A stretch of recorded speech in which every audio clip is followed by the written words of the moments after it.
আলাইকুম ওয়া রাহমাতুল্লাহ।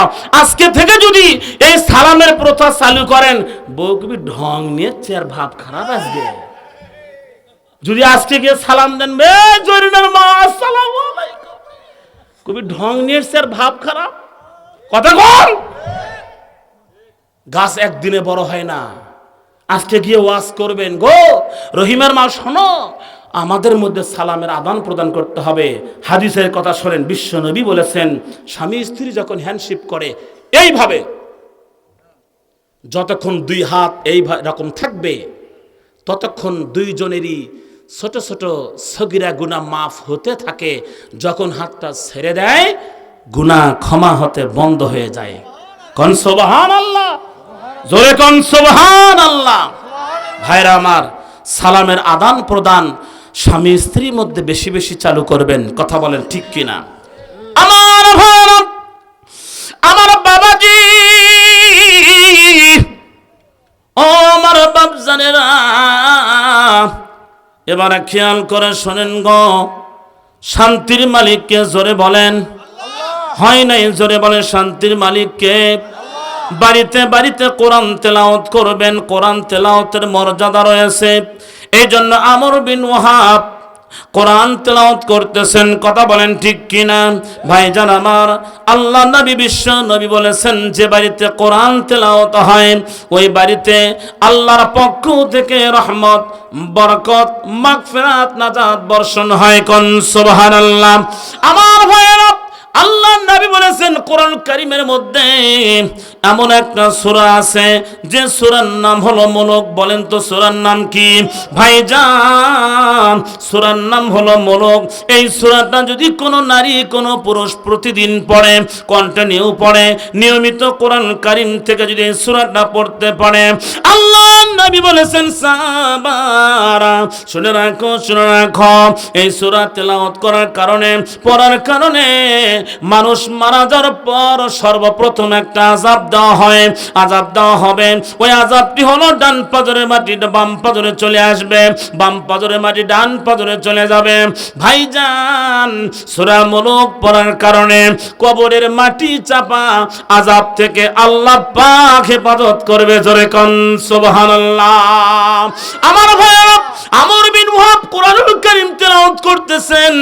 এবার সাত সালামে গিয়ে যখন সালাম প্রদান করলেন, কোরআনটা বন্ধ করলেন। এবার ইতিহাস পড়া কি দেয়, আমি দেখলাম কিতাবের মধ্যে পড়লাম, ভাইজান কোরআনটা বন্ধ করলেন। বন্ধ করার পরে পত্রখানা সাত সালামে আমর বিন ওয়াহাবকে দিলেন। আমর বিন ওয়াহাব পত্রখানা খুললেন। খোলার পরে একবার পত্রখানা পড়ে, একবার ওই যুবকের দিকে, মানে সাত সালামের দিকে তাকায়, একবার পত্র পড়ে, একবার সাত সালামের দিকে তাকায়, একবার পত্র পড়ে, একবার সাত সালামের দিকে তাকায়। তার মানে হলো, এই পত্রের মধ্যে লেখা আছে, আমি বিশ্বনবী ঘটক হয়ে আমর বিন ওয়াহাব তোমাকে আমি আদেশ করলাম, তোমাকে আমি নির্দেশ করলাম, তোমার সুন্দরী একটা মেয়ে আছে ঘরের ভেতর, ওই সুন্দরী মেয়ের সঙ্গে সাত সালামের সঙ্গে বিবাহের ব্যবস্থা করে দাও। জোরে বলা যাবে কি সুবহানাল্লাহ। সমাধান চাও যদি জীবনে মরণে, ফিরে যাও খুঁজে নাও চোখ রাখো কোরআনে। সবাই সমাধান চাও যদি,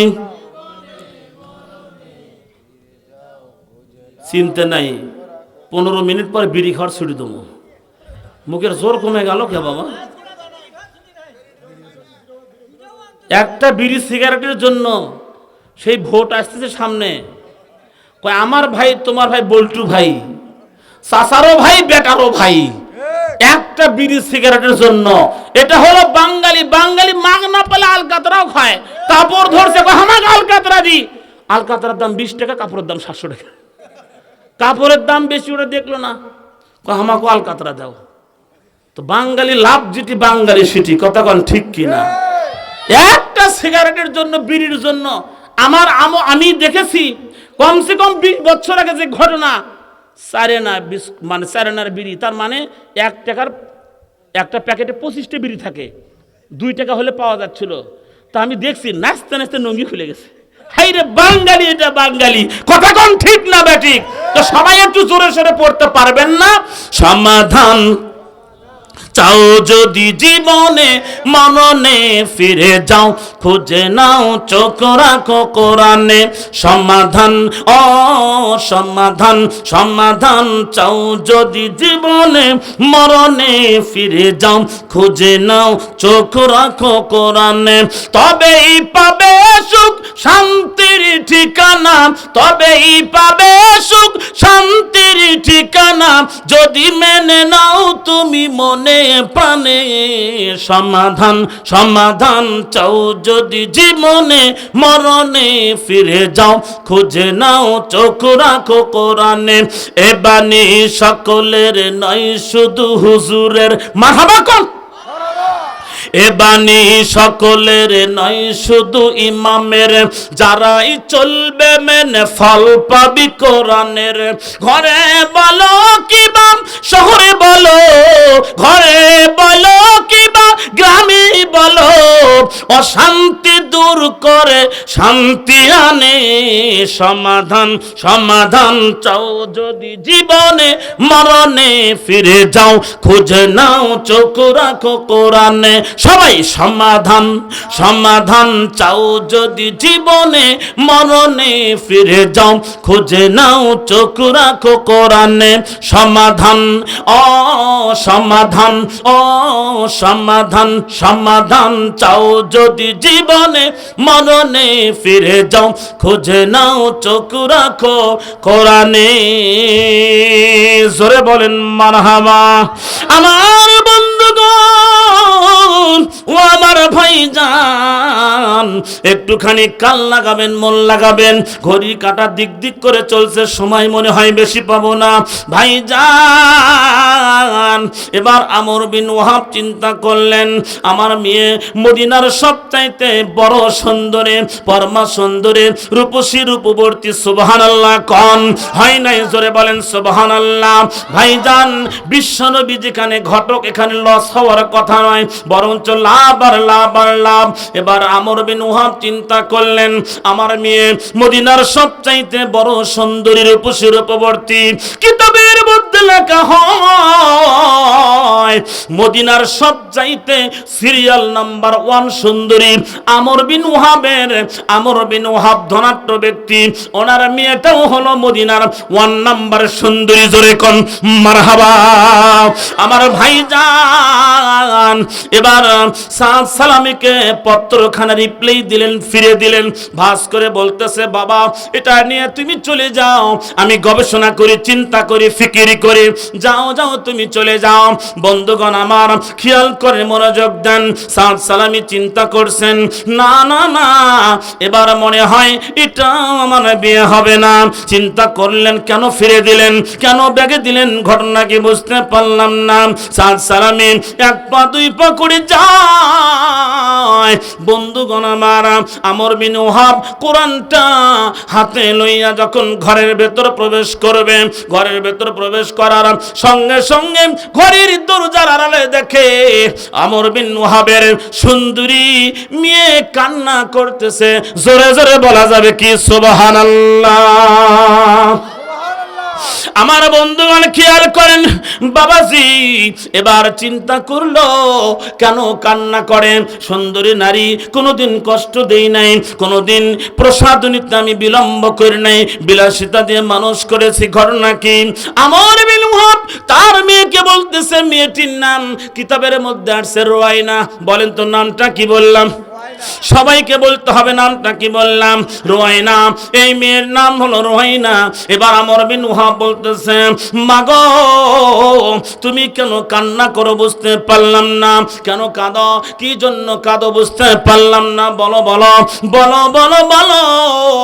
মেয়েটি বলতেছে, আব্বা গো আব্বা, আমার বাড়ির সামনে কে এসেছিল, আমি যেন কিছু কথা শুনলাম। বলে একজন যুবক এসেছিল। আব্বা গো শুনে রাখেন, আমি রুয়াইনা প্রত্যেক রাত্রিতে তাহাজ্জুদের সালাত পড়ি, প্রত্যেক রাত্রিতে রাত্রি তাহাজ্জুদের সালাত পড়ি আব্বা গো, আমি তাহাজ্জুদের সালাত পড়ার পর আমি একটু বিছানায় ঘুমিয়ে যাই, প্রতি রাত ঘুমিয়ে যাই আব্বা গো। ফজরের আযান হওয়ার আগ মুহূর্তে বিছানায় একটু আরাম করে আব্বা গো, আমি আজকে রাত্রিতে ফজরের সালাত পড়ার পর, ফজরের সালাতের পূর্বে তাহাজ্জুদের পরে আমি একটু ঘুমিয়ে গেছি আব্বা। আমি ঘুমের ঘরে স্বপ্ন দেখলাম, আমি জান্নাত পরিদর্শন করলাম, এমনটি স্বপ্ন দেখলাম আব্বা গো। আমি জান্নাতের ভেতরে এমন একটা যুবককে দেখেছি, যে যুবক এখনই আমার বাড়ির সামনে থেকে চলে গেল। জোরে জোরে কোন মারহাবা। কষ্ট হচ্ছে নাকি? সারা রাত ধৈর্য ধারণ করেন, দেখেন মালটা চলে কিনা। কথা বলেন, একটু চুপ করেন। আপনারা সারা রাত থাকেন, 12টার সময় চলে যাব, ঠিক আছে না? কষ্ট হচ্ছে না তো? 12টা পর্যন্ত থাকবো আমরা ইনশাল্লাহ। হাত তোলে তো দেখি, হাত নামান।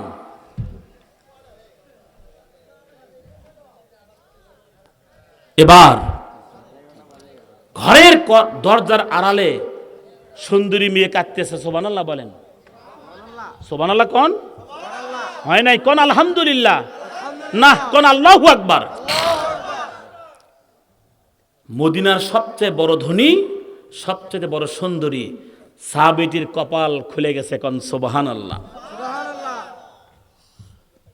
বর্তমান যুবকরা যদি ইমানদার হয়, এদের ভাগ্যে ওই রকম সুন্দরী নারী, সতী খাঁটি তাহাজ্জুদ পড়ুয়া নারী জুটবে, কোন সুবহানাল্লাহ। যুবকরা যেমন সারা রাত মোবাইল দেখে গাল করছে, এরকম